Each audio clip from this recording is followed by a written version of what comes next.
দীর্ঘদিনের ভোগান্তির অবসান ঘটাতে চাঁদপুরের ফরিদগঞ্জ উপজেলায় হাতে নেওয়া সড়ক সংস্কার প্রকল্প এখন এলাকাবাসীর জন্য নতুন উদ্বেগ ও আতঙ্কের কারণ হয়ে দাঁড়িয়েছে। কাজ শেষ না হতেই উঠে যাচ্ছে কার্পেটিং। অভিযোগ উঠেছে নিম্নমানের সামগ্রী ব্যবহার করেই সড়কটির কাজ করা হচ্ছে। ফরিদগঞ্জ উপজেলার গ্রিত কালিন্দোয়া ইসলামগঞ্জ সড়কে সম্প্রতি শুরু হওয়া সংস্কার কাজের এমন চিত্র সামনে আসতেই এলাকায় তীব্র প্রতিক্রিয়া সৃষ্টি হয়েছে।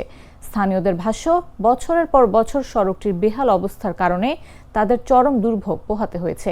অবশেষে প্রায় 2 কোটি টাকা ব্যয় সড়ক সংস্কারের উদ্যোগ নেয় তারা আশাবাদী হয়েছিলেন, কিন্তু কাজ শুরুর কয়েকদিনের মধ্যেই কার্পেটিং উঠে যাওয়ায় সেই আশা এখন চরম হতাশায় পরিণত হয়েছে।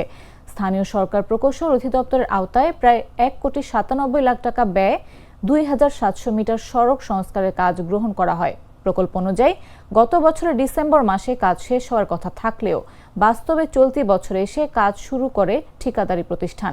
নির্ধারিত সময়ের পরে কাজ শুরু করেও মানসম্মত কাজ না হওয়ায় এলাকাবাসীর ক্ষোভ আরও বেড়েছে। খুবই নিম্নমানের হয়েছে, যেটা একেবারে বলা চলে বিগত বছরগুলোতে আমরা বিগত 20 বছরও এরকম নিম্নমানের কাজ দেখি নাই, যেটা পিচটা আপনার এই পা দিয়ে খোঁচা দিলে পর্যন্ত উঠে যায় এমন অবস্থা হয়েছে। আমরা বিভিন্ন জায়গায় দেখছি যে হ্যাঁ, কিছু কিছু জায়গায় কার্পেটিং একটু নষ্ট হয়েছে। তো আমরা হচ্ছে ঠিকাদার ওখানে হচ্ছে প্রাইম কোডগুলা, মানে ওই রাস্তাটা আসলে একটা ইউনিয়ন সড়কের কারণে প্রচুর যানবাহন চলাচল করে।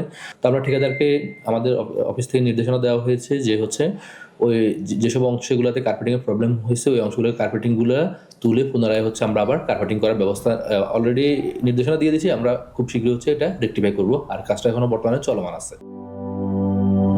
লাল সবুজের দেশে নতুন রঙের বেশে ঘরে বাহিরে সাজানো বলকে রেইনবো রেইনবো রেইনবো পেইন্টস রে সাশ্রয়ী দামে দেয়াল রাঙায় রেইনবো সবার রং সবার ঘরে ঘরে rainbow Rainbow Paints, the color of joy.